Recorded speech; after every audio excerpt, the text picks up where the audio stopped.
All right, Islam Morris. Peace and love, everybody. Happy Holy Day. Today we're going to be celebrating the Prophet, our illustrious Prophet, and we're also going to go ahead and start up our Holy Day meeting. All meetings are to be opened and closed promptly according to the Circle 7 in love, truth, peace, freedom, and justice. We ask that everyone please rise and face the east for the Moorish American prayer.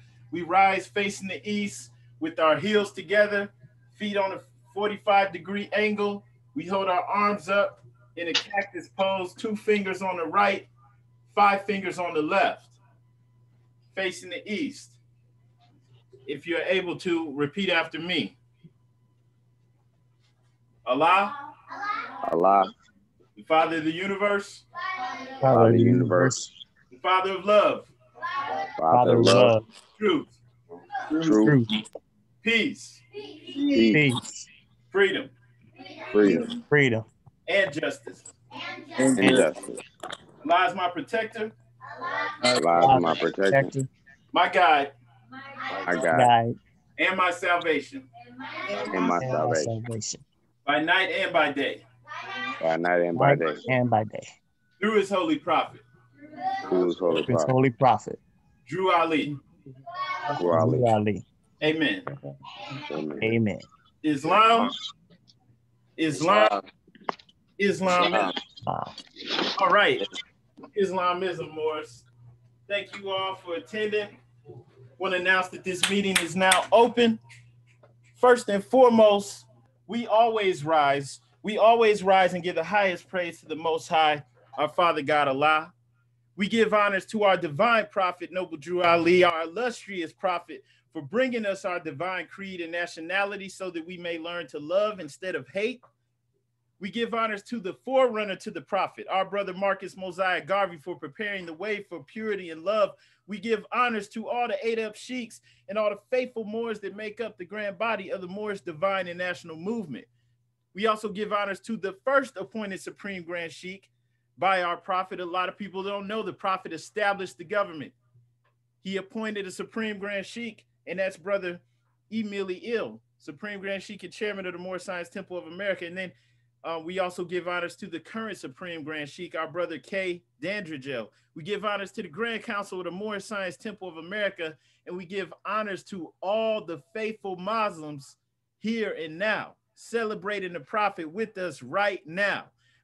Some of us may be new to this and don't really know why we celebrate the prophet, why we keep the prophet out front, but we're going to discuss that today. All right, so there will be no confusion left amongst us. Everyone will know about this great man, about this divine angel, what he did for us and why it's so important. And our brother Jackson Bey is going to read the divine constitution and bylaws. Islam, I yield the floor. Islam, rise giving perfect praise to Allah in the 135th year of our illustrious prophet, Noble Drew Ali. Honest to Prophet Noble Drew Ali. Honest to our forefathers, our foremothers. Honest to the Asiatic nations. And honest to the Muslims all over the world. Salvation, Allah, unity. The Moorish Science Temple of America. The Divine Constitution and Bylaws. Act 1. The Grand Sheikh and the Chairman of the Moorish Science Temple of America is empowered to make law and enforce law with the assistance of the Prophet and the Grand Body of the Moorish Science Temple of America. The Assistant Grand Sheikh is to assist the Grand Sheikh in all affairs if he lives according to love, truth, peace, freedom, and justice, and it is known before the members of the Moorish Science Temple of America. Act 2. All meetings are to be open and closed properly according to the Circle 7 in love, truth, peace, freedom, and justice. Friday is our holy day of rest because on a Friday, the first man was formed in flesh, and on a Friday, the first man departed out of flesh and ascended unto his Father God Allah. For that cause, Friday is the holy day for all Muslims all over the world. Act 3, love, truth, peace, freedom, and justice must be proclaimed and practiced by all members of the Moorish Science Temple of America. No member is to put in danger or accuse falsely his brother or sister on any occasion at all that may harm his brother or sister, because Allah is love. Act 4, all members must preserve these holy and divine laws, and all members must obey the laws of the government, because by being a Moorish American, you are part and parcel of the government and must live life accordingly. Act 5. This organization of the Moorish Science Temple of America is not to cause any confusion or to overthrow the laws and constitution of the said government, but to obey hereby. Act 6, with us, all members must proclaim their nationality, and we are teaching our people their nationality and their divine creed, that they may know that they are part and partial of this said government, and know that they are not Negroes, colored folk, Black people, or Ethiopians, because these names were given to slaves by slave holders in 1779 and lasted until 1865 during the time of slavery. But this is a new era of time now, and all men now must proclaim their free national name to be recognized by the government in which they live and the nations of the earth. This is the reason why Allah, the great God of the universe, ordained Noble Drew Ali, the prophet, to redeem his people from their sinful ways. The Moorish Americans are the descendants of the ancient Moabites, whom inhabited the northwestern and southwestern shores of Africa. Act 7. All members must promptly attend their meetings and become part and parcel of all uplifting acts of the Moorish Science Temple of America. Members must pay their dues and keep in line with all necessities of the Moorish Science Temple of America. Then you are entitled to the name of faithful. Husband, you must support your wife and children. Wife, you must obey your husband and take care of your children and look after the duties of your household. Sons and daughters must obey father and mother and be industrious and become part of the uplifting of fallen humanity. All Moorish Americans must keep their hearts and minds pure with love and their bodies clean with water. This divine covenant is from your holy prophet, Noble Drew Ali, through the guidance of his father, God Allah. Noble Drew Ali, founder, Moorish American prayer, Allah, the Father of the universe, the Father of love, truth, peace, freedom, and justice. Allah is my protector, my guide, and my salvation, by night and by day, through his holy prophet, Drew Ali. Amen. The Moorish Science Temple of America, Home Office of Noble Drew Ali, Home Office, Chicago, Illinois, USA. Islam, Islam, Islamism. Happy Holy Day, Muslims. Happy birthday, Noble Drew Ali. Islamism and gratitude, brother. Thank you for that beautiful demonstration. Before we speak about the prophet, I would ask that Brother Kobe please read the writs. Islam. Arise to give honors to our great God Allah. Arise to give honors to our prophet, Noble Drew Ali, on this special born day. I also rise to give honors to the Marcus Messiah Garvey. And I give honors to all Muslims on this call. And I also give all praises to all Muslims and all human beings on this planet. The prophet warns all Muslims to be read in every meeting. I hereby inform all members they must end all radical speeches while at work, in their homes, and on the streets. We are for peace and not destruction. Stop flashing your cards at Europeans. It causes confusion. Remember, your card is for your salvation. Failure to obey these orders will be a severe consequence. We are for love, truth, peace, freedom, and justice. And when these principles are violated, justice must then take its course. Any member or group of members who hold malicious feelings towards the temple or the prophet, or violate the divine covenant of the Moorish movement, will receive their rewards from Allah for their unjust deeds. All true Moors will and must obey the law laid down to them by their prophet. If they lose confidence in their prophet, they should turn in their card and button, cease wearing their turban and fez, and return to the state where I, the prophet, found you. This is a holy and divine movement founded by the prophet Noble Drew Ali, and the prophet is not right, the temple is not right. The prophet, therefore, is sending out a divine plea to all Moorish Americans. They do their part in protecting the prophet and the temple. This is an everlasting movement founded by the prophet through the will of Allah to redeem his people from their sinful ways. Peace. Noble Drew Ali. To be proclaimed at every meeting. Islam. I am glad to know I have a few faithful Moors among you all, and I desire for them to know the truth and the divine truth. There is a host of jealousy about me and the movement now by the same people of our side of the nation that claim that I was a joke and unreal. But now, since they found out from the government officials and the nations of the earth that this is the only sole foundation that all Asiatics must depend upon for their earthly salvation as American citizens, They are working every scheme that they can to disqualify me so they may take charge of the situation. I have notified all these things to you long ago in the past. It is through the faithful Moors that attribute to the movement and uplifting funds. The ones that pay their divine respects to me and the movement will be remembered. That is why I'm calling upon all faithful Moors to increase their faithfulness to me, your prophet, and your divine Moorish movement. I need finance, and I need it badly. Never before have I needed finance so badly as I do at present, so I can shove aside the discord that is facing the nation. It all comes through jealousy because of my fame and nobility. The nations of the world will not recognize the movement without I, the prophet, being head. It has been proven by my works which I have performed in the past few years. Prophet, Noble Jew Ali. To the members of the Moorish Science Temple of America, Islam, this is instructions from your prophet, Noble Jew Ali.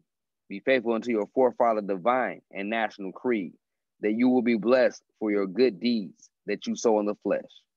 Allah is the one that judges the world, and his judgment is on now, but the weak can comprehend it not.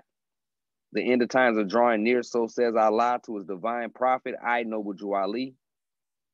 And that is why many hearts have turned to stone.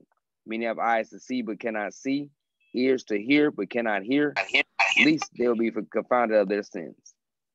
These are the trying hours now, dear Moors, and every evil spirit is moving, and they are trying every weak mind to overthrow and drag out the true foundation that has been laid and to cause confusion in the minds of the ones that do believe. But if you have the true love of Allah and the spirit of your forefathers, you fear not what you hear or see, but will sacrifice the utmost of your very life to protect your movement and your prophet. Watch your enemies, dear Moors. Your enemies are the ones that speak against your prophet and ridicule him to the very lowest, and the ones that speak against your divine and national principles of your temples. Act accordingly, and Allah will bless you for your good work. Peace. Your divine prophet, Noble Jew Ali. Islam, Islam, Islamism. Happy Holy Day, Moors. Blessed be on to Prophet Noble Jew Ali on his solar return and birthday. Islam. All right. Gratitude, more. Gratitude, Islamism. Appreciate you more. Brother Seymour Bay, would you please read the additional laws? Islam, Grand Sheikh. First, I rise and give praise to the Most High, Father God Allah. I give honors to his holy prophet, Noble Jew Ali, on this anniversary of his birth. Honors to the forerunner to the prophet, the Honorable Marcus Mosiah Garvey. Honors to our forefathers and mothers. To all you faithful Muslims on the call. A divine warning by the prophet for the nations. The citizens of all free national governments, according to their national constitution, are all of one family bearing one free national name. Those who fail to recognize the free national name of their constitutional government are classed as undesirables and are subject to all inferior names and abuses and mistreatments that the citizens care to bestow upon them. And it is a sin for any group of people to violate the national constitutional laws of a free national government and cling to the names and principles that delude to slavery. I, the prophet, was prepared by the great God Allah to warn my people to repent from their sinful ways and go back to that state of mind, to their forefathers' divine and national principles, that they will be law abiders and receive their divine right as citizens according to the free national constitution that was prepared for all free national beings. And they are to claim their own free national name and religion. There is but one issue for them to be recognized by this government and of the earth, and it comes only through the connection of the Moorish divine national movement, which is incorporated in this government and recognized by all other nations of the world. And through it, they and their children can receive their divine rights unmolested by other citizens, that they can cast a free national ballot at the polls under the free national constitution of the state's government and not under a granted privileges, as has been the existing condition for many generations. You who doubt whether I, the prophet, and my principles are right for the redemption of my people, go to those that know law in the city hall and among the officials in your government and ask them under an intelligent tone, and they will be glad to render you a favorable reply, for they're glad to see me bring you out of darkness into light. Money doesn't make the man. It is the free national standards and power that make the man and a nation. The wealth of all national governments, gold and silver and commerce, belong to the citizens alone. And without your national citizenship by name and principles, You have no true wealth, and I am hereby calling on all true citizens to stand for a national free government and the enforcement of the Constitution to help me in my great missionary work, because I need all support from all true American citizens of the United States of America. Help me to save my people who have fallen from the constitutional laws of the government. I'm depending on your support to get them back into the constitutional fold again, that they will learn to love instead of hate and will live according to love, truth, peace, freedom, and justice, supporting our free national constitution of the United States of America.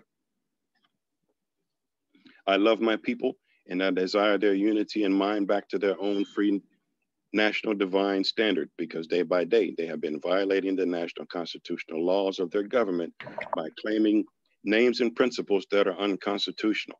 If Italians, Greeks, English, Chinese, Japanese, Turks, and Arabians are forced to proclaim their free national name and religion before the constitutional government of the United States of America, it is no more than right that the law should be enforced upon all other American citizens alike.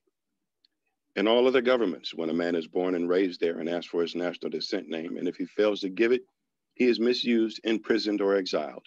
Any group of people that fail to answer up to the constitutional standards of law by name and principles, because to be a citizen of any government, you must claim your national descent name, because they place their trust on issues and names formed by their forefathers. The word Negro deludes in the Latin language to the word nigger, the same as the word colored deludes to anything that is painted, varnished, and dyed. And every nation must bear a national descent name of their forefathers, because honoring thy fathers and thy mothers, your days will be lengthened upon this earth. These names have never been recognized by any true American citizen of this day. Through your free national name, you are known and recognized by all nations of the earth that are recognized by said national government in which they live. The 14th and 15th Amendments brought the North and the South in unit, placing the Southerners who were at the time without power with the constitutional body of power. And at that time, 1865, the free national constitutional law was enforced since 1774, declared all men equal and free. And if all men are declared by the free national constitution to be free and equal, since that constitution has never been changed, there is no need for the application of the 14th and 15th Amendments for the salvation of our people and citizens. So there isn't but one supreme issue for my people to use to redeem that which was lost, and that is through the above statements. And then the lion and the lamb can lie down together in yonder hills, and neither will be harmed, because love, truth, peace, freedom, and justice will be reigning in this land. In those days, the United States will be one of the greatest civilized, prosperous governments of the world. But if the above principles are not carried out by the citizens and my people in this government, the worst is yet to come, because the great God of the universe is not pleased with the works that are being performed in North America by my people, and this great sin must be removed from the land to save it from enormous earthquakes, diseases, etc.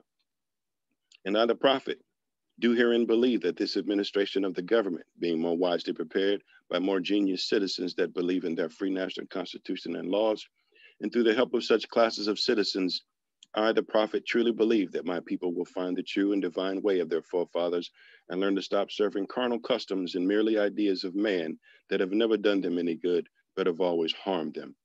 And so I, the prophet, am hereby calling aloud with a divine plea for all true American citizens to help me to remove this great sin which has been committed and is being practiced by my people in the United States of America, because they know it is not the true and divine way, and without understanding they have fallen from the true light into utter darkness of sin.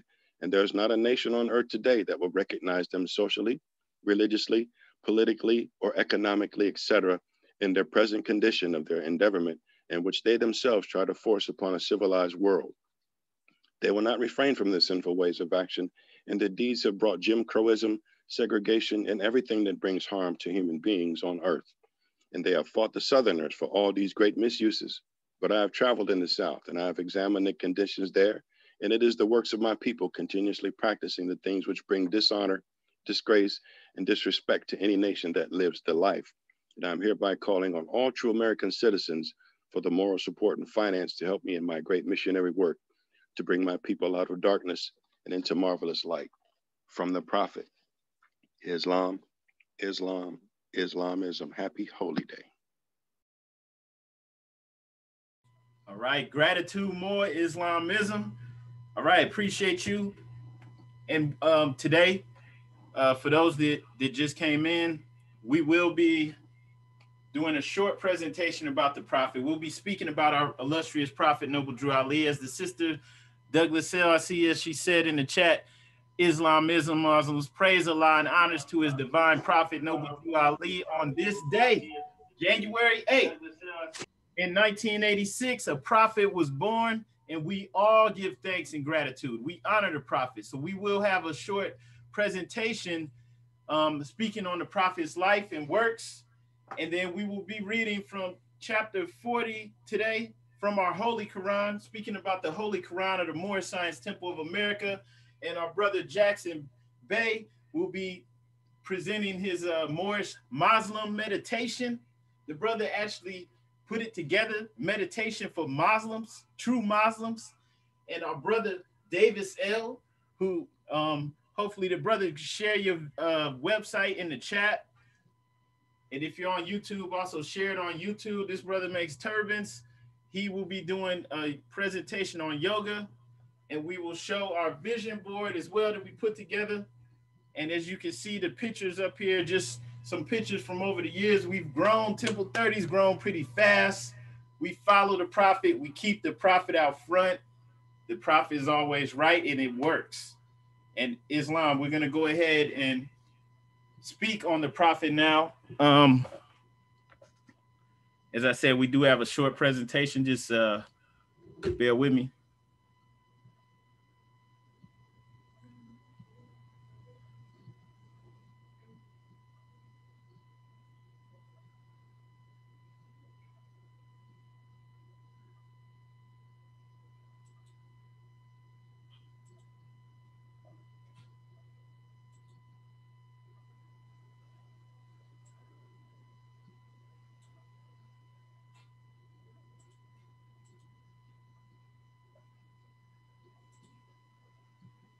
Right.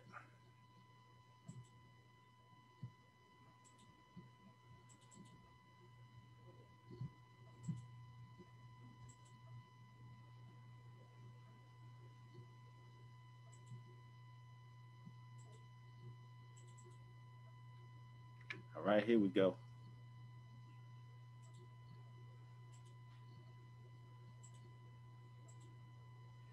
It's my first time doing this. Okay, here we go. All right, Islam Moors. We always give honors to our illustrious prophet, Noble Drew Ali. And after this brief discussion, everyone will understand why. I would say make sure the children are present for this. Because, well, this is their heritage. They need to know. Islam, we're doing this not only for ourselves, but for the children and the yet unborn. So we always give honors to our illustrious prophet. And real quickly, well, you know what? Let me read something for you, actually. Okay, hang on a second. All right, here we go.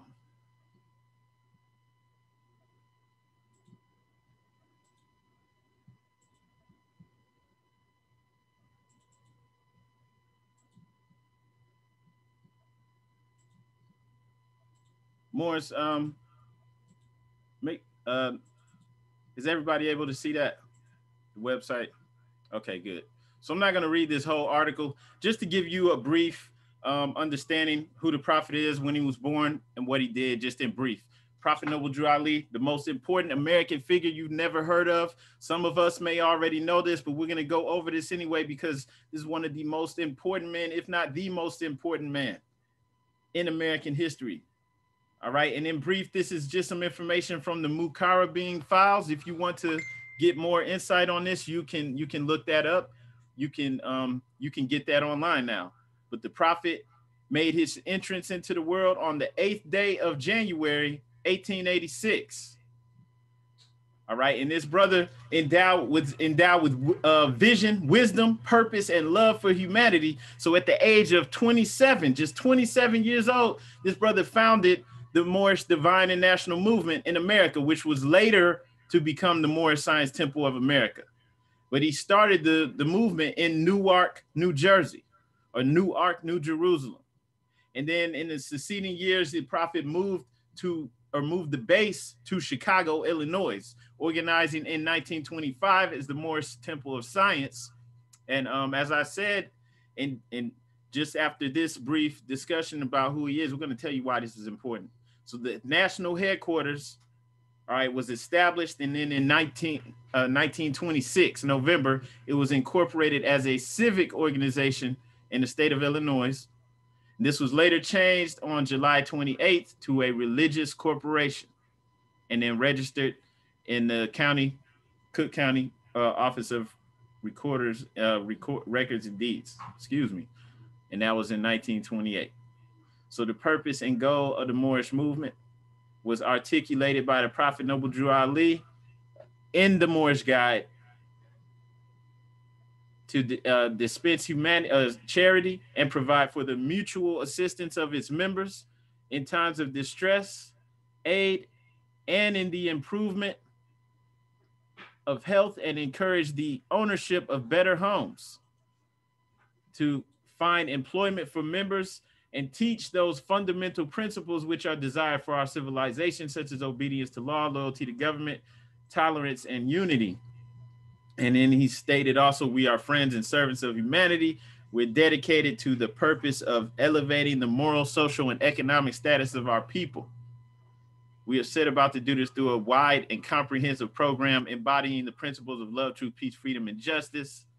So this was in the pre-Depression years when the Prophet was doing this. And then something else was going on at this time, Jim Crow, where a lot of our people were suffering. And when the Prophet was born from 1886 up and throughout the 20s, another thing that was occurring was a lot of towns with Asiatic people, our people, were being attacked. Some of them were being burned down. People were being murdered, killed, or just chased out of town. You know, business owners were having their businesses burned down and taken from them. So it was war. All right. And our people were suffering. We were suffering a great, humongous, incredible ordeal. And the method that the Prophet brought to get us out of it, in some ways, it seems so simple and straightforward. But a lot of times the real way, or excuse me, a lot of times the path to success is a lot more simple and straightforward than we would think. Sometimes we overthink things. So the Prophet came through with the divine plan of the ages, and he came at a time where our people were suffering. So he understood, he knew intimately what we were going through. All right, he knew this intimately. And he experienced and saw all of the different facets that our people were going through. He was born in North Carolina. He traveled all over the country. Some say all over the world. Well, actually, he did go all over the world. He went to Cuba and various countries. So he saw our ordeal up close and personal. He understood what we were going through. In other words, he was speaking our language. He understood us. He was one of us. All right. And so in this day and time, back when the Prophet was moving around in the 1920s, he was also able to put people in office in Chicago. Once he had organized the Moorish Science Temple of America, at this time, the movement had thousands and thousands of members across the country. And this is something that the Prophet was able to do in just a few matters of years. He was actually able to put Asiatics in office in Congress. He was actually able to help someone get into the office of governor in Illinois. So the Prophet was moving and shaking at a time when our people were going through a great ordeal. Okay. And just in brief, I want to show why, what the Prophet did was so important and why we honor him. Okay. And not going to take up too much time with this.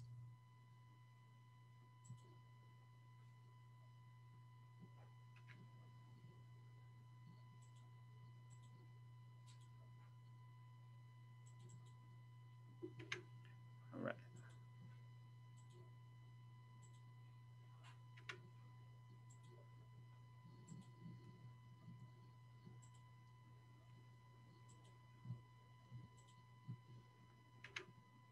right, so hopefully everybody can see that screen. Also put the link in the chat for the brother David Sell. Make sure you check out his website. That brother has turbans, and you can check out his other services as well. Now, as we speak about the prophet, I just want to give a brief detail of what was actually going on at this time. Okay. So the prophet reconnected us to our illustrious history. The prophet said that our ancestors were the creators of civilization, and we are who our ancestors were. So they started us off as slavery. Bottom line, point blank, they started us off as slavery. You can see this timeline here. They started us off in the 1700s, and then before that, everything's murky. We just came from somewhere in West Africa. They labeled us Negroes. They wrote several laws and acts that defined anyone who looked like us as a Negro, as a black person, black codes. That's basically a slave code. That's how we got into this position that we're still in this day. The prophet reconnected us to something that's ancient and divine, and he didn't just do it in word. He did it in acts and deeds. We have our holy book. We have our constitution. We have our divine creed. We have our code of conduct, how we move and conduct ourselves, and we are actually reconnected to our ancestors that have been over here, even in the Americas, since before the Europeans even knew about the Americas, right? He reconnected us to a time that dates back so far. I mean, we really don't know when the continent split apart, but the prophet reconnected us to that. And this is known. But we couldn't just claim it because we had fallen through the time, through the different ordeals that we endured. We went through war for the most part, and we really actually became Negroes. But the prophet reconnected us to this. You see the people on the screen.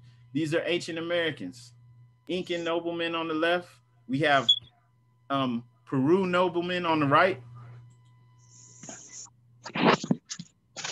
No, it's know who we are. So the prophet returned the customs, the traditions, the law, divine creed, all of these things which re-civilized us because we couldn't continue in the pace that we were going. We couldn't continue in the spot that we had boxed into. We had to be civilized people. So he returned us to that, but not just any civilization, not just something that was just made up yesterday. No, something that's ancient and divine and that we have legitimate connection to. All right. There's real quickly in the Virginia House of Delegates in 1832, Henry Berry on the record said, "We have as far as possible closed every avenue by which light may enter the slave's mind. If we could extinguish the capacity to see the light, our work would be complete. They would then be on a level with the beast of the field and we should be safe." Okay. And that's on the record. Using the same language that the prophet used. He spoke at Drew Ali in time. He spoke of the cutting off of the light. In 1774, your light was cut off from the ancient Moors, and that is why Allah has sent to us a prophet in 1886 to prepare the light that was out. In 1925, the prophet said, "I have mended the broken wires and have connected them with the higher powers. So come on, Asiatics, don't you want to go?" Using the same terminology that they're using in Congress, in Senate, amongst each other, speaking about us. The prophet reconnected it. And that's why we pay honor to our illustrious prophet, because, you know, it's one thing to just talk about it, but he actually established our society for us, our government, everything. All we have to do is come in and follow the example that he set. So for any that's still on the fence, is wavering, not sure if you want to come in or kind of scared, I'm not knocking it. I'm just saying, like, if this is new to you and you don't know, well, this is why it's real. And this is why we have to come in. And also why the prophet, in his insight, in his wisdom, he set it up in a way that can't be attacked. They can't openly attack us, returning to our ways. Re-civilized, basically becoming civilized again. Returning to our ways, picking up the mantle, coming back to our divine creed, because every nation, every people has to have some sort of organized spiritual system.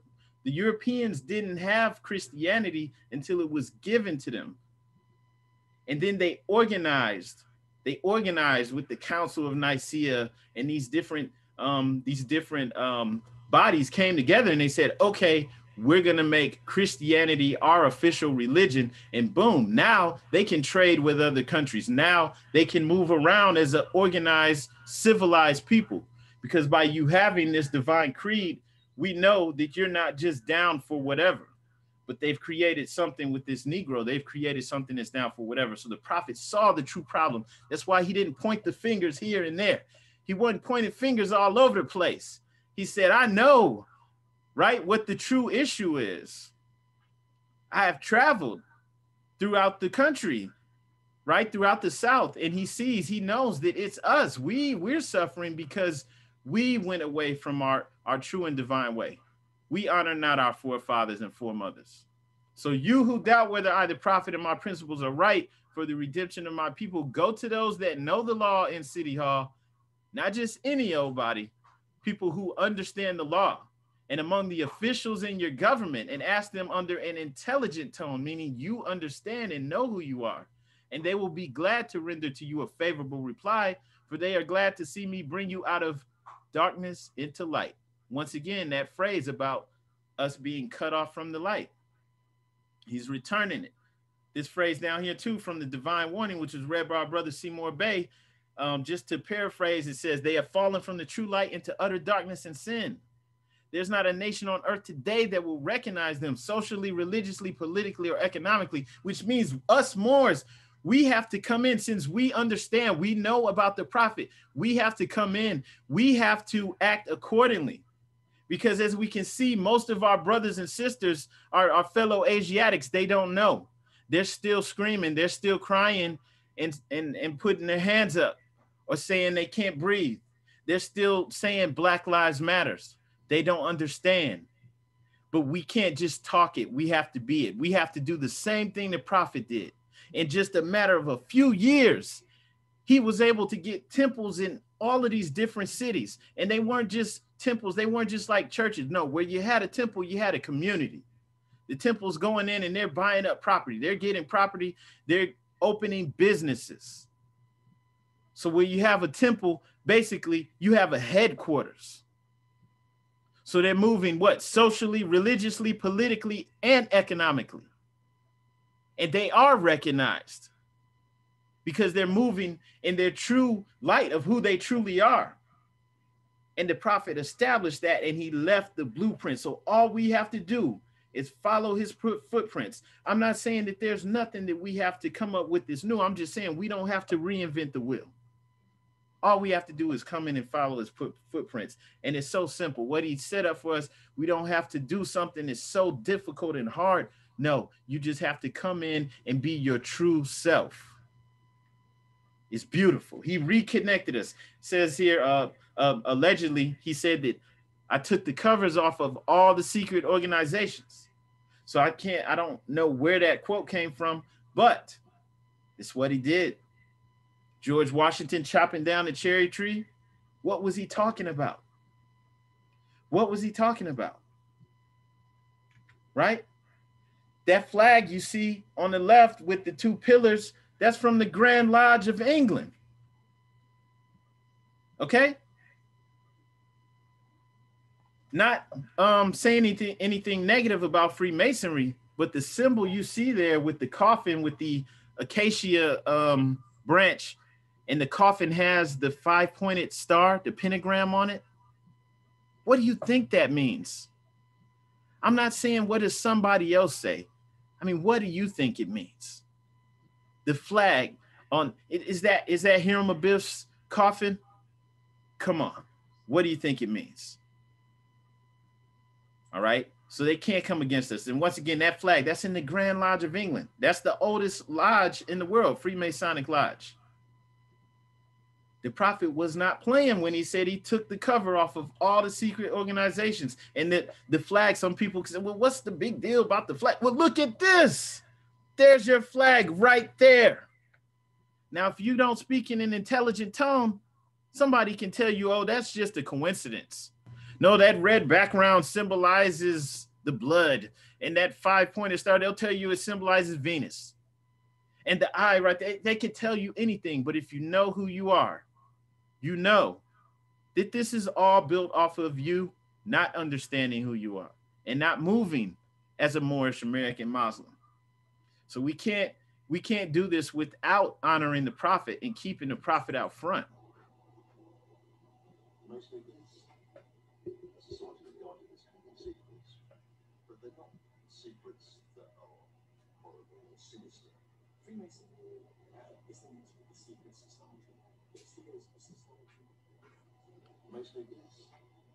Once again, that's it's not a coincidence. That's in the roof, in the ceiling of the Grand Lodge of England. So it's important. We were cut off from our illustrious history.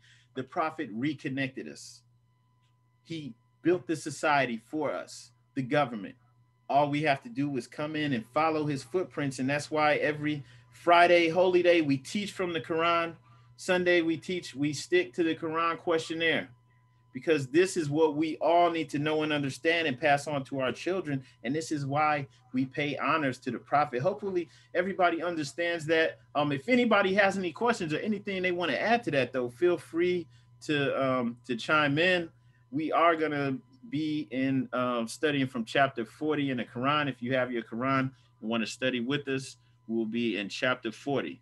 But yeah, if anyone has any words or anything they want to share about the prophet, feel free to speak up. I'll yield the floor while I get the Quran up.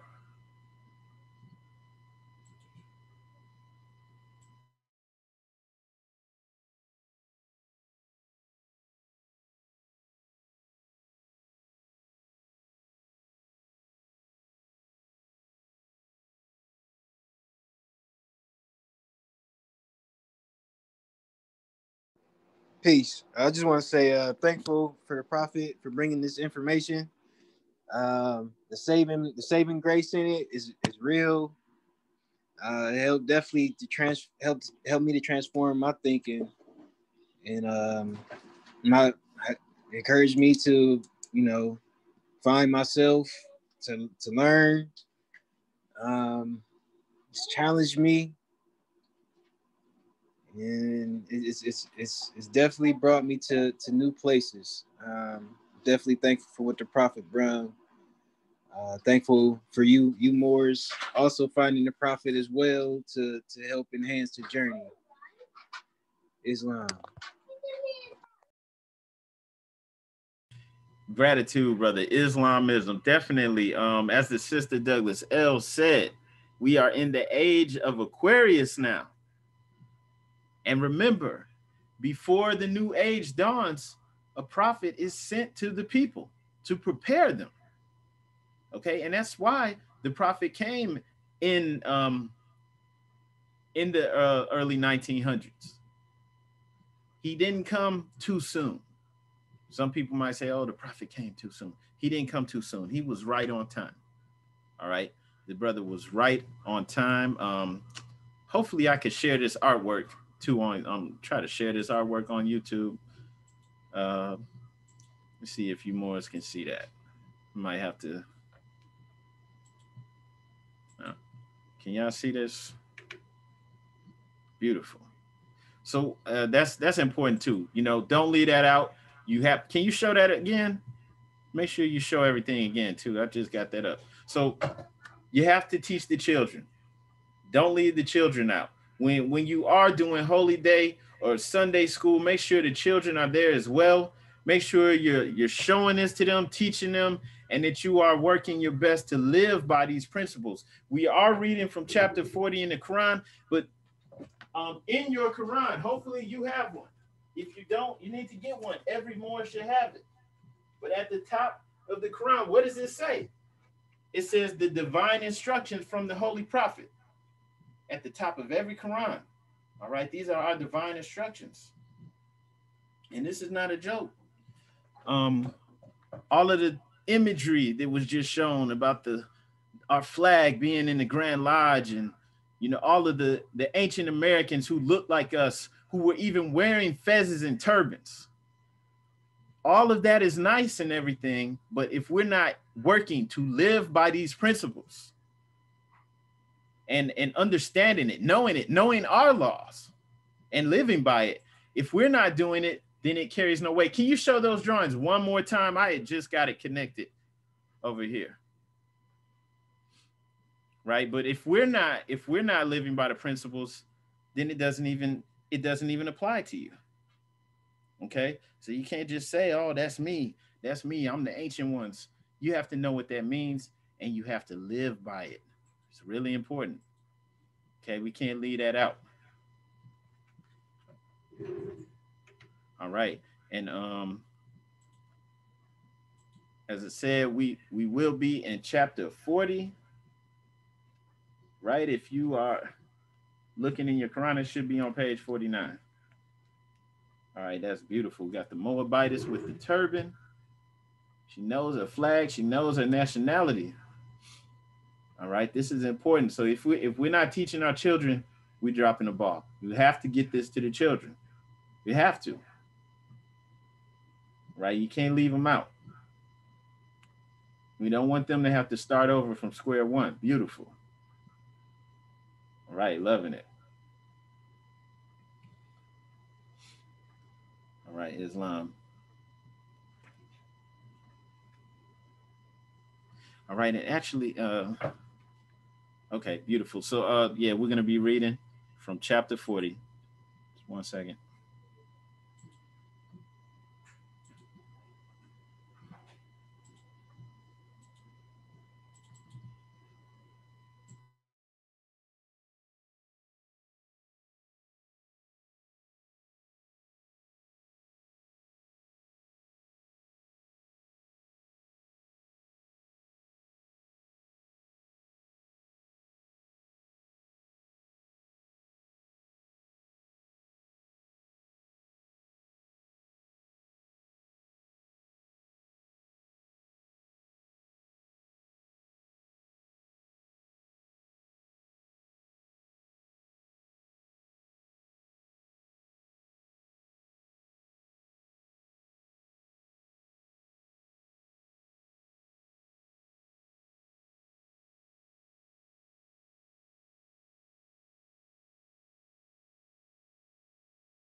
Excuse me. Okay, didn't know I was on mute. Where did I? Okay, so let me go back to verse 2. Weep not, therefore, at the calamities of the human state, rather laugh at its follies. In the hands of the man addicted to vanity, life then is but the shadow of a dream. The most renowned of human character, what is he but the bubble of this weakness? The public is unstable and ungrateful. Why should the man of wisdom endanger himself for fools? The man who neglecteth his present concerns to revolve how he will behave when greater, feedeth himself with the wind, while his bread is eaten by another. Act as becometh thee in thy present station, and in more exalted ones thy face shall not be ashamed. What blindeth the eye, or what hideth the heart of a man from himself, like vanity? Lo, when thou seest not thyself, then others discover thee most plainly. As the tulip that is gaudy without smell, conspicuous without use, so is the man who sitteth himself up so high and hath not merit. I think I was on mute, but just, vanity, that's where they get us stuck at. That's what's promoted to us. That's what's pushed on us hardcore to keep us stuck in vanity, right? We're not even supposed to go any deeper than that. The heart of the vain is troubled while it seemeth content. His cares are greater than his pleasures. His solicitude cannot rest with his bones. The grave is not deep enough to hide it. He extendeth his thoughts beyond his being. He bespeaketh praise to be paid when he is gone, but whosoever promiseth it deceiveth him. As the man who engageth his wife to remain in widowhood, that she disturb not his soul, so is he who expecteth that his praise shall reach his ears beneath the earth, or cherish his heart in his shroud. Do well whilst thou liveth, but regard not what is said of it. Contenteth thyself with deserving praise, and thy posterity shall rejoice in hearing it. As the butterfly who seeth not his own colors, as the jasmine which feeleth not the scent it casteth around, so is the man who appeareth gay and biteth others to take note of it. Sounds kind of like the internet, where we always have to post everything online. To what purpose, saith he, is my vesture of gold? To what end are my tables filled with dainties, if no eye gaze upon them, if the world knows it not? Give thy raiment to the naked, and thy food unto the hungry. So shalt thou be praised and feel that thou deservest it. Why bestowest thou in every man the flattery of unmeaning words? Thou knowest when returneth thee, thou regardest it not. He knoweth he lieth unto thee, yet he knoweth thou wilt thank him for it. Speak in sincerity, and thou wilt hear with instruction. The vain delighteth to speak of himself, but he seeth not that others like not to hear him. If he hath done anything worth praise, if he possesseth that which is worthy of admiration, his joy is to proclaim it, his pride to hear it reported. The desire of such a man defeateth itself. Men say not, behold, he hath done it, or see, he possesseth it. But mark how proud he is of it. The heart of man cannot attend at once to too many things. He who fixes his soul on show loseth reality. He pursueth bubbles which break in their flight, while he treads to earth what would him honor. Now, the way the culture is now, with people wanting to have followers online, it's all about having followers and posting. And, a lot of people act like if you didn't post it online, it didn't even happen. People want to be seen. Some people are watching reality shows, and people want to be celebrities. I mean, this is what's promoted to us. And it's getting us so far away from our true nature and what will actually set us up for success. And that's why we're we're giving these keys again with what we just talked about with instability. That's one of the 5 foes of man, right? We have instability, inconstancy, weakness. We have insufficiency of knowledge and misery. Okay, and we're actually, as Moorish American Muslims, we are to subdue the 5 foes of man. That's why this is being explained in detail, so that you can recognize these type of thoughts when they come up. Like, why am I doing this? Do I want to be praised for this? Am I, for example, are we taking pictures to post online so it looks like we're doing something? You're helping someone, you're giving food to the homeless or something so that you can take pictures doing it, video doing it so that it looks like you're doing something? Are you actually trying to help? And so that's vanity. And that's one of the main drivers of instability in man. That's why it's mentioned here so many times. The vain delighteth to speak of himself, but he seeth not that others don't want to hear it, right? They like not to hear him. Okay, so we're given this because we're to subdue these. These are the five foes of man. These prevent you from rising up to your true self, your higher self. All right, and eventually we're to close off of, when you look at the circle 7, let me hopefully got one on here. Okay, yeah. So when you're looking at the circle 7, all right, it's broken, right? Why is it broken, or why is it open? The circle 7 is supposed to represent perfected man,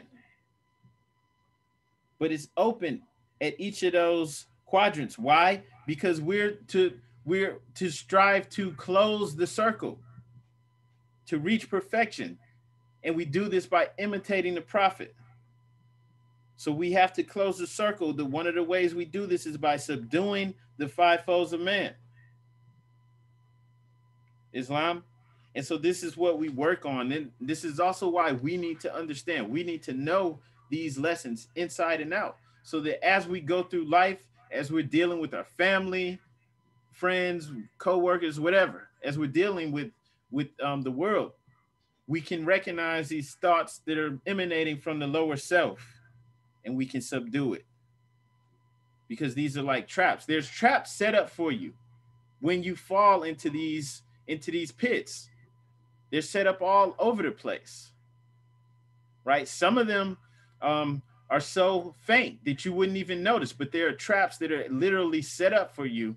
You know, you have institutions that I don't want to name any of these institutions, but you have governmental institutions that are set up to build, to make money and generate finance off of us not living by our divine principles.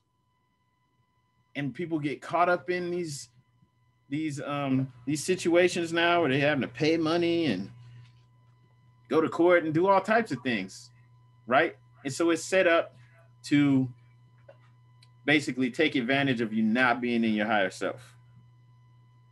All right. So we strive to close that circle. Why? Because eventually we are all to overcome this, right? We're to recognize Allah in man, spirit man, Islam. And that's why we have these divine instructions. Okay, that's also why I just wanted to remind everybody at the top of each page, it says divine instructions from the Holy Prophet. All right.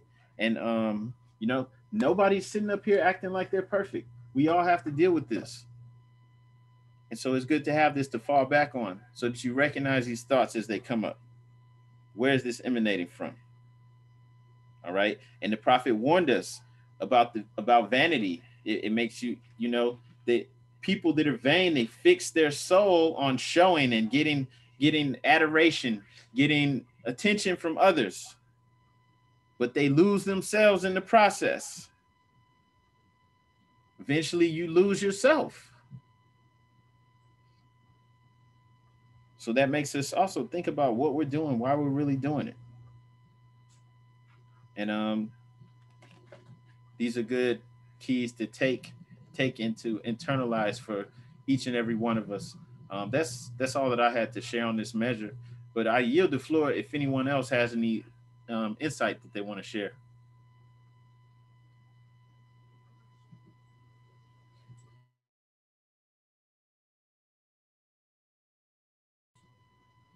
All right.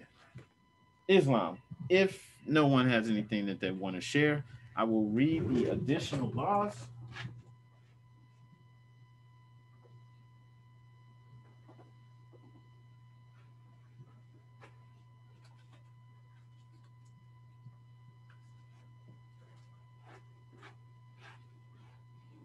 All right, Islam. So I want to announce without further ado, we're going to go into the closing of the meeting. Additional laws for Moorish Americans by the Prophet Noble Drew Ali. Act 1. Grand sheikhs and governors and heads of all temples, all businesses, each said temple must be approved by the Prophet Noble Drew Ali before acting upon by any members, let it be finance, property, or any line of life that will cause the members to sacrifice finances, etc., that will cause the support of any group of members. Any former officer that violates these laws is subject to be removed from his office under a heavy restriction, etc., by the Prophet or the Grand Sheikh. Act 2. All members are to attend to their ADEP meetings and their public meetings promptly. If a member is found standing around on their meeting period, shall be fined 50 cents on the first case, and on the second, he will be fined $1, which will go on your emergency fund. If member is working, his monthly dues must be paid, and if he has money in the bank, he must subscribe for as much as he is able to the Moorish Uplifting Fund, because it takes finance to uplift the nation. Act 3. It is the lawful and divine duty of every good member, if he is able in finance, to aid me in saving the nation, and if he does not, he is an enemy to the cause of uplifting his own people, and justice must catch you. Let it be he or she according to love, truth, peace, freedom, and justice, as I have the power invested in my hands, and I will have to enforce the law in order to save the nation. Act 4. All members, while up making a public speech, must not use any assertion against the American flag or speak radical against the church or any member of any organized group, because we are to teach love, truth, peace, freedom, and justice. Act 5. All members must promptly attend their meetings and send their children to Sunday school, and the teacher must confirm himself to the questionnaire. And let every member exercise his 5 senses who is able to do so, because out from your Sunday school come the guiders of the nation. Act 6, with us, all members must proclaim their nationality, and we are teaching our people their nationality and their divine creed, that they may know that they are a part and parcel of this said government, and know that they are not Negroes, colored folks, black people, or Ethiopians, because these names were given to slaves by slaveholders in 1779 and lasted until 1865 during the time of slavery. But this is a new era of time now, and all men now must proclaim their free national name to be recognized by the government in which they live and the nations of the earth. This is the reason why Allah, the great God of the universe, ordained Noble Drew Ali the Prophet to redeem his people from their sinful ways. The Moorish Americans are the descendants of the ancient Moabites whom inhabited the northwestern and southwestern shores of Africa. Act 7. All members must promptly attend their meetings and become a part and parcel of of all uplifting acts of the Moorish Science Temple. Members must pay their dues and keep in line with all necessities of the Moorish Science Temple. Then you are entitled to the name of faithful. Husband, you must support your wife and children. Wife, you must obey your husband and take care of your children and look after the duties of your household. Sons and daughters must obey father and mother and be industrious and become part of the uplifting of fallen humanity. All Moorish Americans must keep their hearts and minds pure with love and their bodies clean with water. This divine covenant is from your holy prophet, Noble Drew Ali, through the guidance of his father, God Allah. Islam, Islam, Islamism. Don't go anywhere. We will we're just gonna pull up our vision board, and we also have Moorish Muslim meditation from Brother Jackson Bay and yoga from Brother Davis L.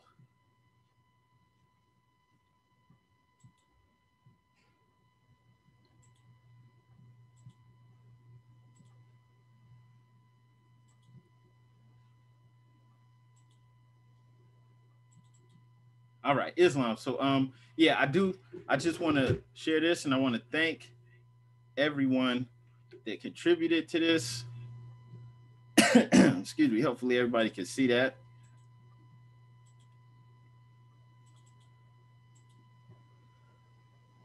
All right. So yeah, this is the vision board for Temple 30. Does anyone want to speak on any of the images that are up there? I'll just say with the Little Morocco there, where it says Little Morocco, Moorish Town, just some of the plans in the works. Without going too much into detail, eventually, this is what I think every temple should do. But, we have to start out with getting at least one neighborhood, incorporating it as a town or city, and starting from there, getting the block, getting another block, setting up businesses, having a temple there, businesses, growing your own food, having a community gardens, having the organized strategic plan for your city, for your town. And your town, could be a neighborhood right in the middle of a big city. It's just incorporated with your Moors serving on the town council. And that's very doable and realistic in each and every community. And I think all Moors should be moving in that direction. But that's just one thing, there's several great ideas and concepts on this vision board. We're going to bring all of these things to fruition. I'm loving it. I thank everybody for contributing. Just keep that up for a minute. But if anybody has anything they want to say about that, feel free to speak. If not, we will be going into a meditation shortly. One thing I would say, Brother Jackson Bay, do people need to have headphones on, or can they just play it out loud? Islam, you should be able to play it out loud. Brother Jackson Bay, do people need to have headphones on, or can they just play it out loud? Okay. Islam.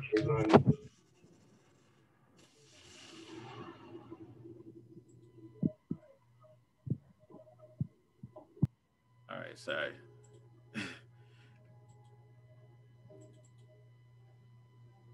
Okay, cool. All right, we're about ready to go. Hang on.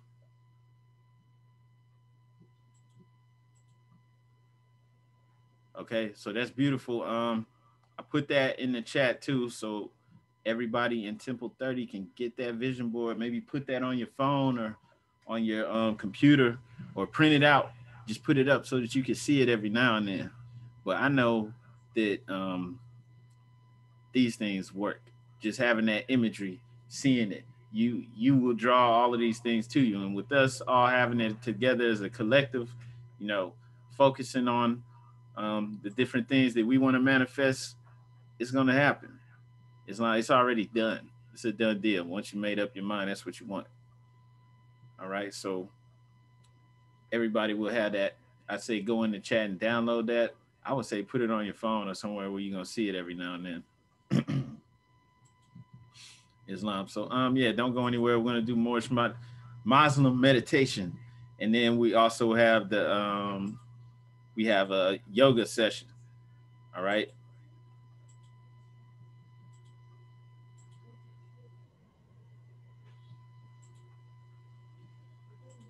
All right. Yeah, so you don't need headphones. You could just listen. Yeah, we're about to play it.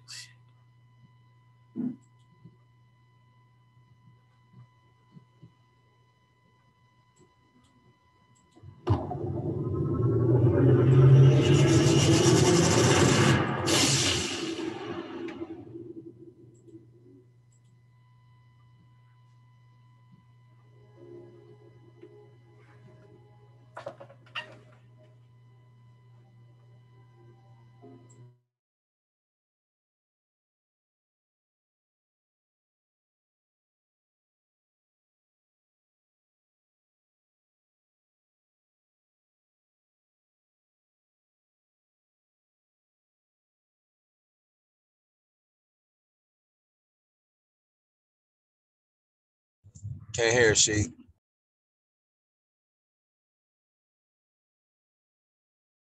For the Moorish Science Temple of America. Me, I'm Jackson Bay, and welcome. So sorry about that.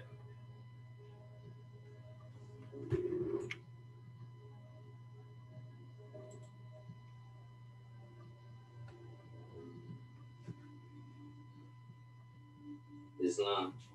Praise Allah. In the 134th year of our honorable prophet, Noble Ali, on his song. Today, we're going to do the Moslem meditation for the Moorish Science Temple of America. Me, I'm Jackson Bay. And welcome. So, my sheep, Douglas L, will be guiding me, guiding everybody through the whole meditation. This is a Holy Koran meditation for 7 Elohim alignment and the 5 principles.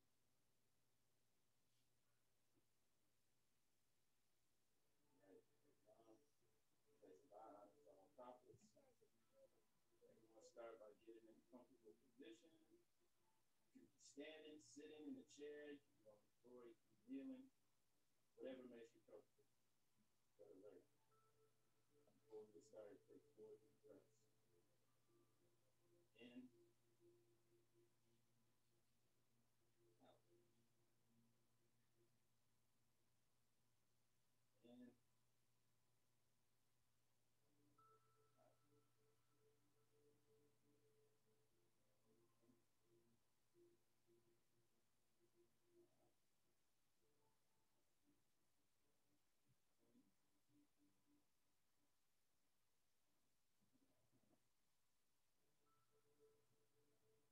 Now, the first Elohim will balance and align. This is going to be the root chakra. We're going to focus on the base of the spine and imagine a red spear pulsating with energy. All right? Now, picture this. Follow my voice. Inhale. Love, truth, peace, freedom, and justice. Now exhale. Love, truth, peace, freedom, and justice. Inhale one more time. Inhale. Love, truth, peace, freedom, justice. Now exhale. Love, truth, peace, freedom, and justice. Okay, we're going to move on to the next Elohim that governs the Sacral Chakra. We're going to focus on your fingers, 2 fingers below the navel. Okay, 2 fingers below the navel. And we're going to imagine an orange spear flowing with energy. And again, we're going to do this, follow my voice. We're going to inhale and exhale 2 times. Right, inhale. I am love, truth, peace, freedom, and justice. Now exhale. Love, truth, peace, freedom, and justice. Okay, I'm going to inhale. Love, truth, peace, freedom, and justice. Now exhale. Love, truth, peace, freedom, and justice. One more time. Inhale. I am love, truth, peace, freedom, and justice. Now exhale. I am love, truth, peace, freedom, and justice. Okay, we're going to move on to the next Elohim. This governs the solar chakra. We're going to focus on the top of your abdomen, right below your chest. And everybody imagine a yellow spear flowing with energy. And once again, we're going to breathe in and out twice. We're going to inhale, exhale, and just follow my voice. Inhale. I am love, truth, peace, freedom, and justice. Now exhale. And love, truth, peace, freedom, and justice. Okay, one more time. Inhale. I am love, truth, peace, freedom, and justice. And exhale. I am love, truth, peace, freedom, and justice. All right. Okay, the next Elohim governs the heart chakra. I want you to focus on the center of your chest and imagine a green spear there glowing with energy. In the center of your chest. Follow my voice. Inhale. I am love, truth, peace, freedom, and justice. And exhale. I am love, truth, peace, freedom, and justice. All right, inhale. I am love, truth, peace, freedom, and justice. Exhale. I am love, truth, peace, freedom, and justice. All right. So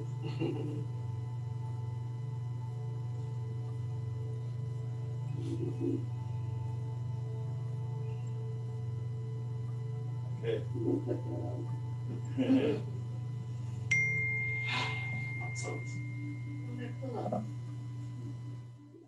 this is how you stay alert. People do worse. Really flock themselves into saying a lie, a lie. This ain't nothing. You know what I mean? Ain't gonna throw shopping, right? Yeah.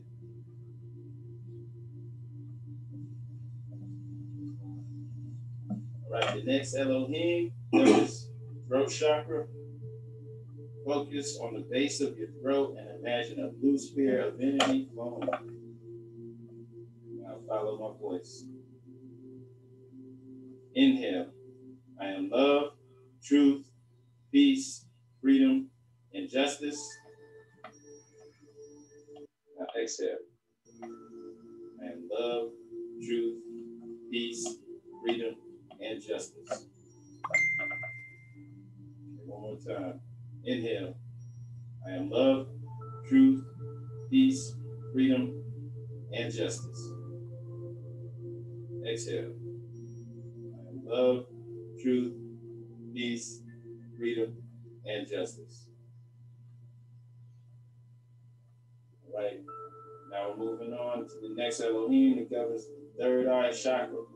I'm going to focus on the middle of your brow, in between your eyebrows, and imagine an indigo spear flowing with energy, right? Kind of dark purple in that area. Now follow my voice. Inhale. I am love, truth, peace, freedom, and justice. Exhale. I am love, truth, peace, freedom, and justice. Okay, one more time. Inhale. I am love, truth, peace, freedom, and justice. Exhale. I am love, truth, peace, freedom, and justice. Question. That one. Because I got carpet. So, and when you do it and you say it to yourself, you gotta, this is the guided part. You know what I mean? When you do it by yourself, it just goes real quick.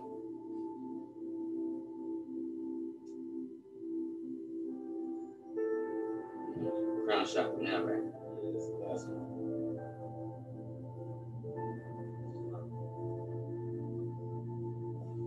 All right. The next Elohim governs the crown chakra. Everyone focus on the top of your head and imagine a violet spear glowing with energy. Follow my voice. Inhale. I am love, truth, peace, freedom, and justice. Exhale. I am love, truth, peace, freedom, and justice. One more time. Inhale.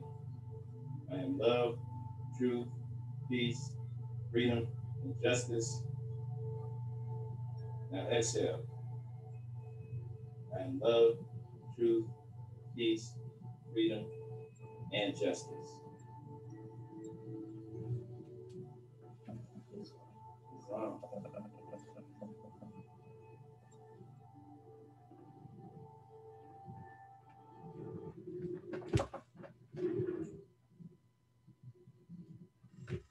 All right, Islam Moors. Islam.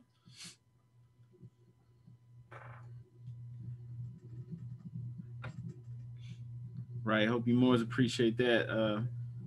Muslim meditation. Brother Davis L.,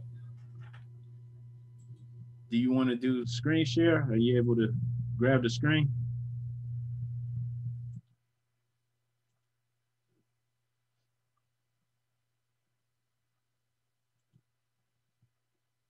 Yeah, we can see you, but we can't hear you.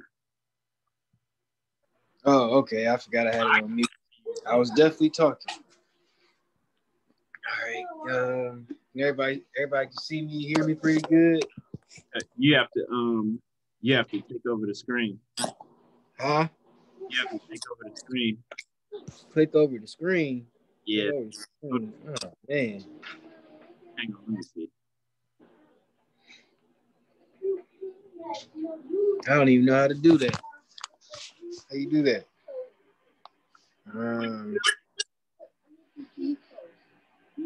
What'd you do?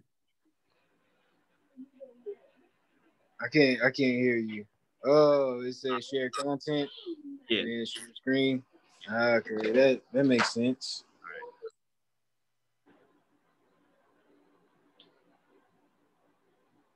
Sit right here. Y'all just sit on the floor. Don't move. So y'all can't stop touching each other.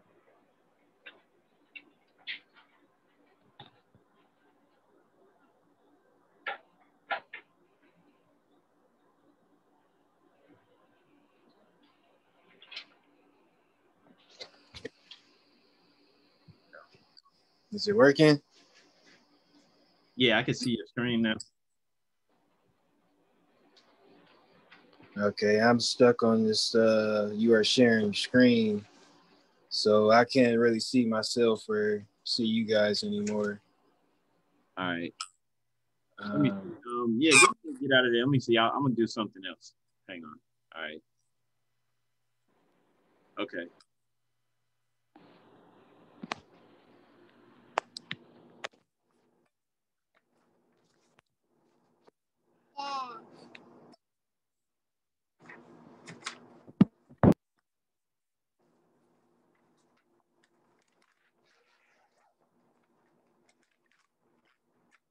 Okay. Make sure y'all can see. You may need some blocks. I got some blocks. If you don't have yoga blocks, you can use a book, like phone books, or just kind of a thicker book. I'm gonna take my socks off so I don't get to slide. You may want to take your socks off too. What we're gonna do, I'm gonna show you guys, I'll lead you through, is called the moon salutation. Let me scoop this up. Moon salutation, in Sanskrit, it's called the Chandra Namaskar. So before, when we was doing this, we were doing sun salutations. And if you see my mat, it's actually like horizontally facing you guys. So before we would have been going like this across the mat. This time we're going to be going like this across the mat. Can you guys see me if I'm all the way over here? Up here. Islam, yes. And over here, you see me? Yes. Islam. Islam. All right. So first thing we should do is warm up. I don't know how everybody's day went. So some people may be a little tighter than others and whatnot. So first we're gonna do a neck rotation. You're just gonna or head rotation. You're gonna rotate your head just like this. To the left. You're gonna go to the right as well. You do that about 3 breaths. You can count on your own. Start when you're ready. Start now. Daddy, I broke the arm. Did you take your turban off? Everything gonna go the other way.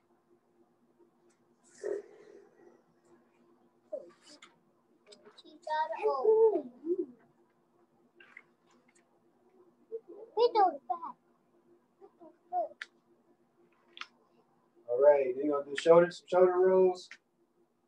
First, we're gonna roll the shoulders to the back. Again, 3 breaths. About 3 breaths, we're gonna roll them. You can roll them to the back, we're gonna roll them to the front when you're done. You go ahead and start now.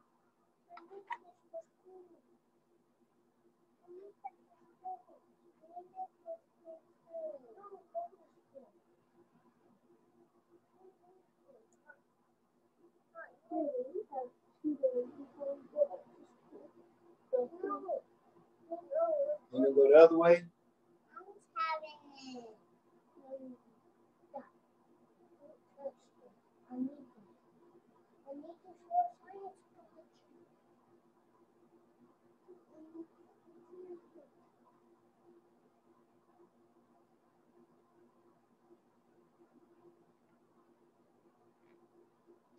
All right. Now we're gonna go to our cat cow. Now you can do this standing straight up, or you can get on your hands and knees. Traditionally, it's done on your hands and knees.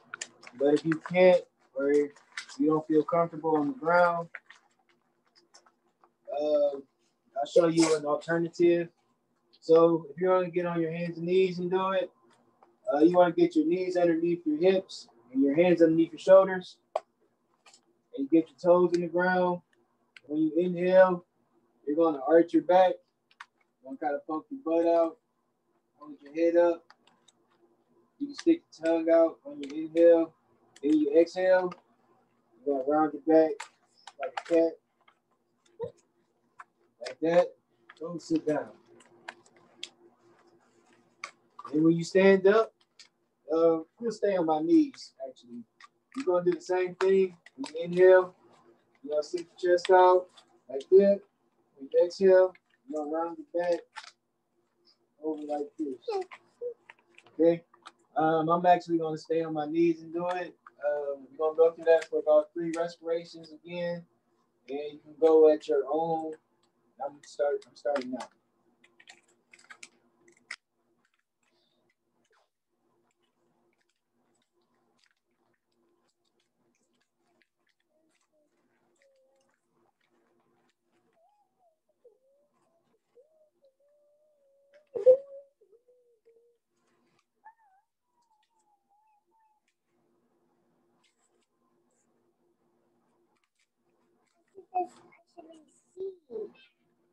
So weird.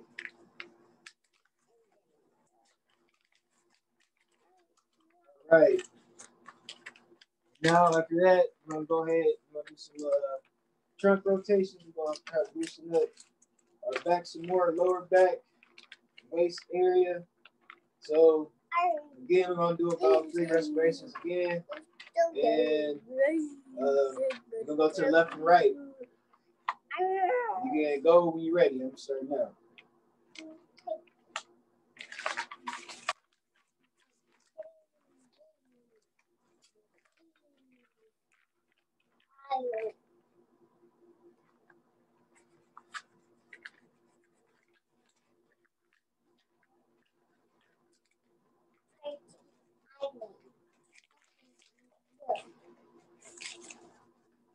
The other way.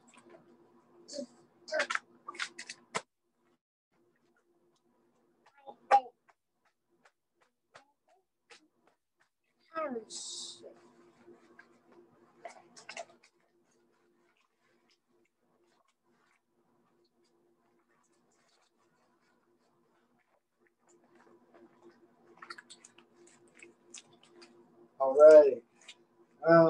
Lastly, for the warm up, we'll do a twist. So what you're gonna do? You're gonna keep one leg extended in front of you. You're gonna bend the other leg, and you're gonna cross that bended leg over your straight leg. You kind of want your knee to be like at 90 degrees. And then you're gonna take that opposite arm, that elbow, and you're gonna put it on the outside of your knee. And you're gonna put that, you want to put your backhand behind you to stabilize you. And then you're going to twist off your, twist against your knee and elbow.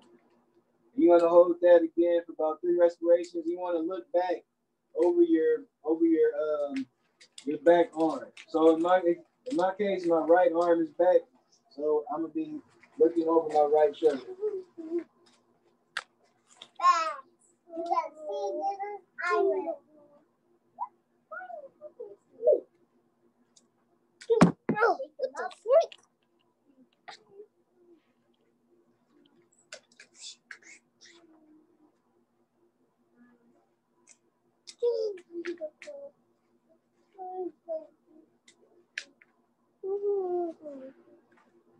All right, we're going to release that on the exhale. We're going to switch legs, same thing.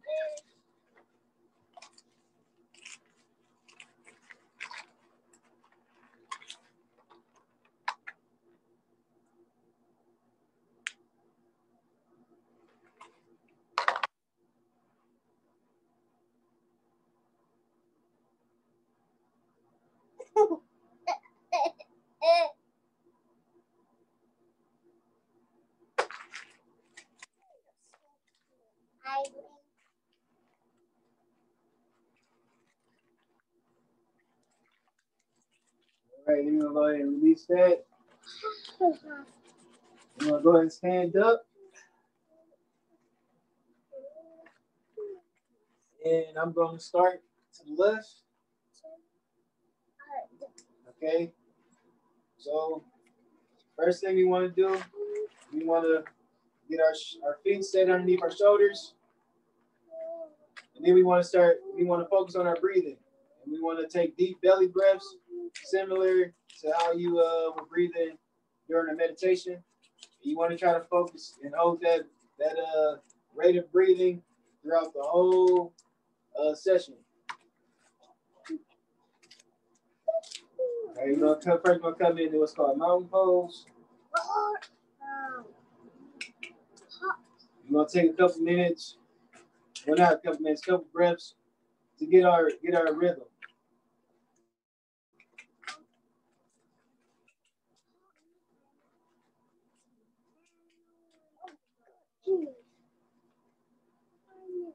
All right. The first thing we're gonna do, we're gonna start reaching up on the inhale.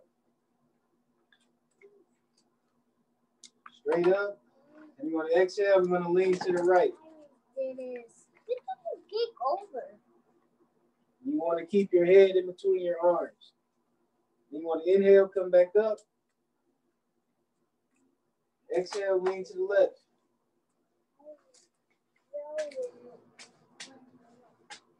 Inhale, come back up. Then we're going to exhale, and we're going to spread our feet apart. And we're going to begin to sit down something to a squat. We're going to bring our hands out to the side of our head, and we're going to squeeze on our back. We want to feel our scapula squeezing. This is called goddess pose, God pose. You don't hold this. Just doing it.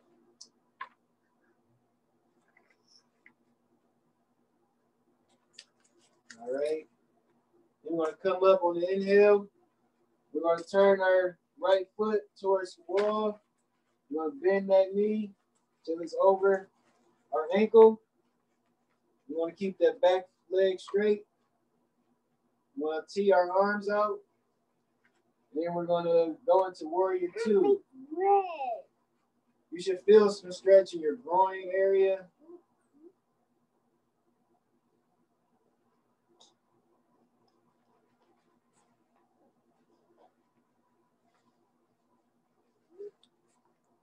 All All right, with this exhale, we're going to lean down. We're going to straighten out our front knee.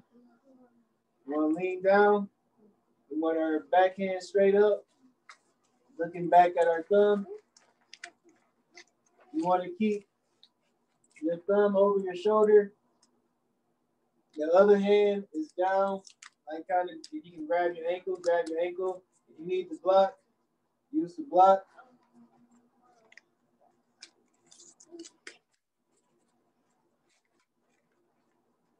All right, then we're going to exhale. The transition is going to look exactly the same, except this time, you know, you still got the front leg straight. And this time, you're just going to kind of lean straight over it as far as you can. You may need your blocks. I use my blocks in this position here.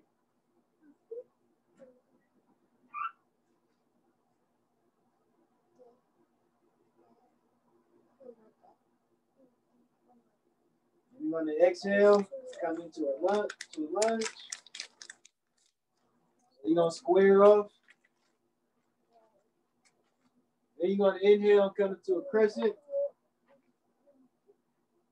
If you don't feel comfortable going to a crescent, stay in your low lunge.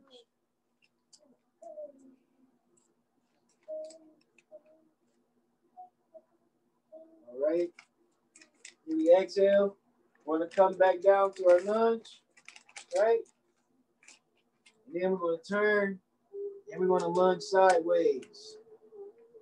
Okay, feel free if you need to. You can put the block behind your back foot that's under you, supporting your weight. Sit back, have this outstretched leg, have the foot straight up. You should still feel that again in kind of the groin area in your thigh.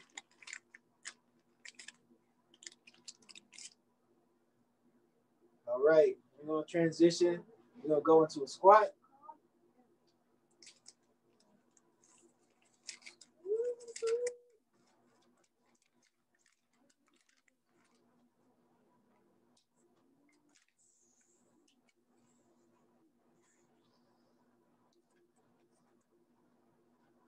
Exhaling. Now we're going to lunge to the other side.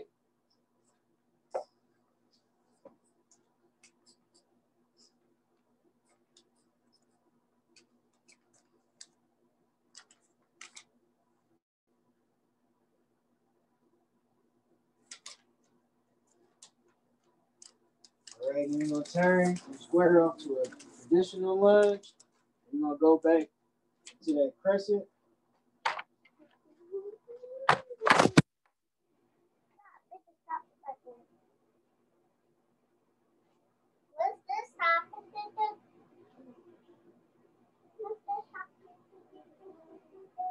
We're going to come down back to our lunge. And now we're going to straighten up some. We want to straighten our left foot. Keep it pointed towards the wall. Fix that. You're supposed to be sitting straight, sitting still. You shouldn't even be touching it. I don't touch it. Okay. Then you may need your blocks at this point. You want to keep that front leg straight. Our back leg is also straight. The foot is it's going the way your hips are facing, technically. Like, and we're still horizontal on the mat. We're leaning straight over. You may have been here for a couple reps already. Then we're going to exhale. We're going to go back to our triangle pose. We're looking up at our hand. We don't want our hand falling too far back or too far in front. And we'll inhale, coming up in our T to get to warrior two. Remember, you want to keep your knee loaded over your ankle. That back leg is still straight.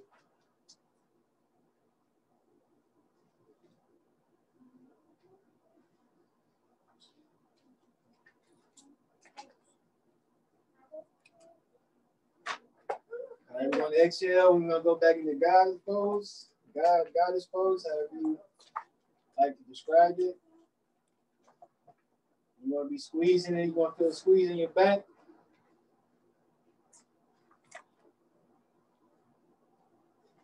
All right, then we're going to inhale. We're going to come back up. Get our hands up. Exhale, we're going to lean to the left. Inhale, come back up, straight. Exhale, lean to the right. Inhale, come back up. We'll lower our hands. Okay, that was one. All right, now we got to go back. We're going to finish back on this other, on the side we started at. We're going to do everything going back the other way now. I hope I explained it enough or clearly. I'm still going to go over and call out the moves on this time too. I don't expect you guys to get it or to know it. Okay, so now we're starting back in mountain pose. Oh, well, if you might need a water break, this would be a good time to go ahead and get some water or something. I guess I'll give a couple pause for a minute in case you want to get some water or something.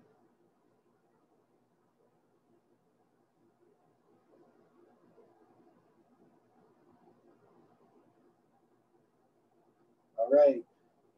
On our next inhale, we're going to start reaching up.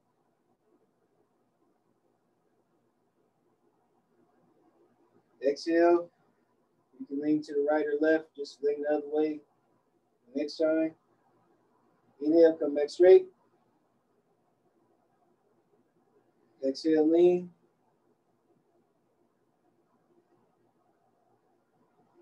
Inhale, come back up. Exhale, we're going back into goddess pose and God pose. We're squeezing in our back.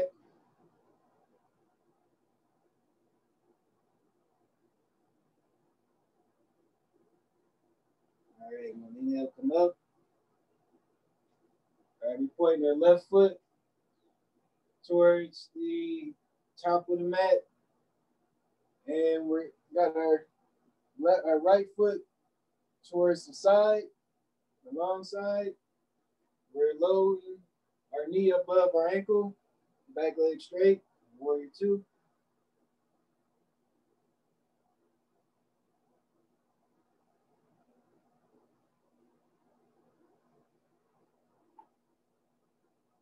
All right, exhaling, we're straighten out that front leg. We're gonna reach down. Right arm straight, sitting straight up. Got our chest open.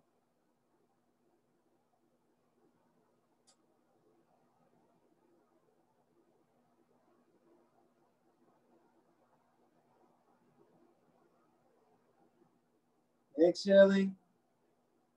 You may want to grab your blocks. You still got your legs straight in the front. You're just going to lean straight over it.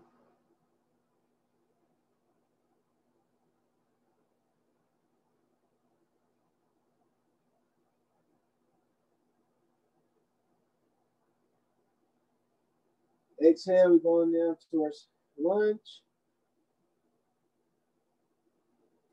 Inhale, come up for your crescent.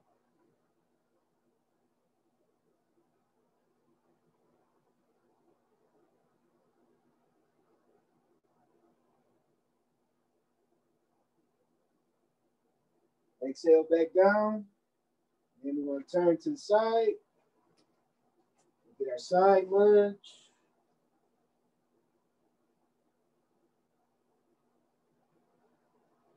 You want to be keeping your back as straight as possible too in these moves.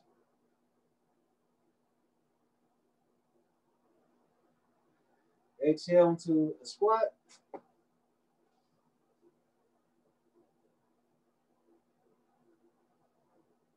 You can push out on your legs too to get deeper stretch here. Off your elbows, use your elbows to spread your knees some.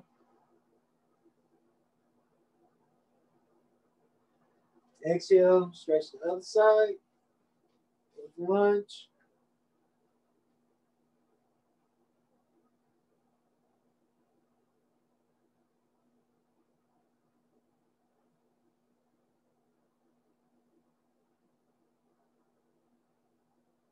exhaling, going into, we're going to square off and do a regular lunge. We're going to inhale. We'll go to a crescent.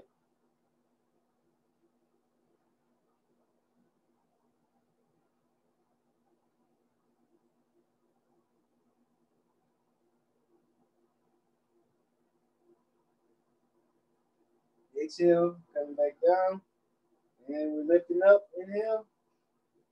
We're going to keep our right foot pointed towards the bottom of the mat. Now our left foot is with the long edge, facing the long edge. We're leaning straight over our right leg.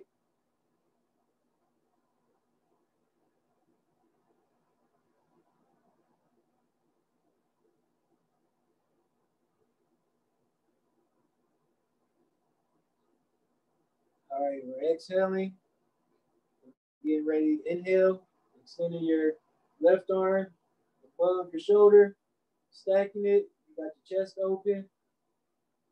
You got your right hand down by or on your right leg as far as you can get it, or on the floor.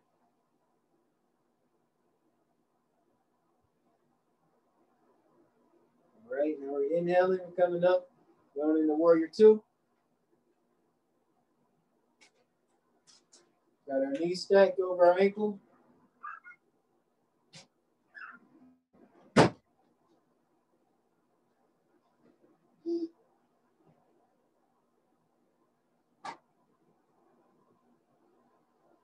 Exhaling into goddess pose or God pose.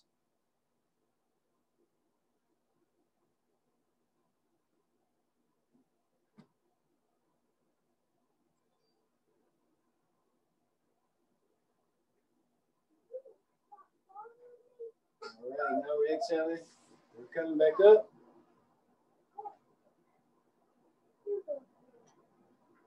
Exhale, lean to the right. Inhale back up. Exhale to the left. Inhale back up. Exhale, bring your arms down. All right, guys, that's one round complete vinyasa of Chandra Namaskar, the moon salutation. Hope you guys enjoyed it, got some value from it. It's a new moon on Thursday. I want to say today's I think it's a waxing gibbous. I think it, when I looked it up, waning, one of those. It's an old moon. Just to put it simply. But I'm gonna go ahead and yield the floor. I hope you all got something from it. Islam. Islam.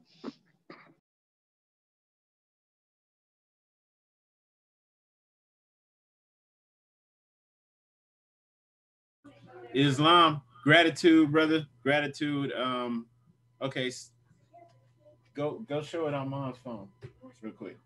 Yeah, put it on Mom's phone. All right, Islam, gratitude, brother. Appreciate you. Thank you for sharing that with us. I'm sure everybody appreciated that. Thank you all. Appreciate you all. Thank you, Morris, for joining us for this holy day. My daughters want to show their artwork again.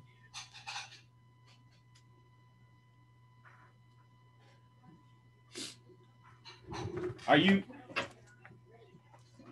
okay? Good. Okay, so they Islam. So they're proud of their artwork. They want to show that off. But Islam Morris, just want to thank you all for coming together on this holy day to celebrate our prophet on the 6th day, the holy day. We hold to that covenant, that divine covenant. It's special. Definitely, Morris, make sure you teach this to your children. I say also share this video with your children if they weren't present with you while you were watching it, especially the part where we're speaking about the prophet. And share this with your family and friends. Appreciate you all. Thanks for coming together on the holy day. And on that note, we will go into the closing of the meeting. All meetings are to be opened and closed promptly. Or excuse me. All meetings are to be opened and closed promptly according to the Circle 7 in love, truth, peace, freedom, and justice. We ask that you rise with us for the closing prayer.